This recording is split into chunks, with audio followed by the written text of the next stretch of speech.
Binasaan na ng sakdal ang ilan pang kapwa-akusado ni dating Senador Bong Revilla sa flood control scam.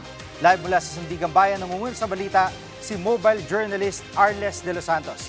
Arles, anong update sa arraignment?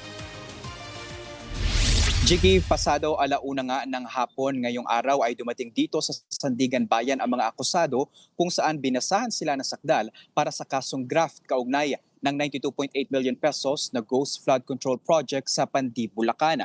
Naghain ng not guilty plea sina dating DPWH engineers Bryce Hernandez at JP Mendoza, pati na rin si dating DPWH cashier na si Cristina Pineda sa Sandigan Bayan 4th Division. Dumala rin sa arraignment ang dating DPWH engineer na si RJ Dumasig, pero hiniling niya na ipagpaliban ang kanyang arraignment dahil ngayon ay wala siyang abogado at kailangan niya raw ng panahon upang magkaroon ng panibago, na pinagbigyan naman ng Sandigan Bayan, kaya naman kasabay niya na sa arraignment si dating Senador Bong Revilla. Jiggy.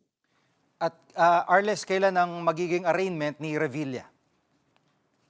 Jiggy, so far February 9 yung nakatakda na arraignment ni dating Senador Bong Revilla, pati na rin yung dating DPWH Junior Accountant na si Juanito Mendoza. Ipinagpaliban noong nakaraang linggo ang arraignment nito ni Revilla dahil nga sa patong-patong at sunod-sunod ng motion na inihain ng kampo nito, kabilang dyan yung motion to quash at yung motion na kumu-question nga sa proseso ng paglilitis o yung pag-uugnay sa kaso kay Revilla.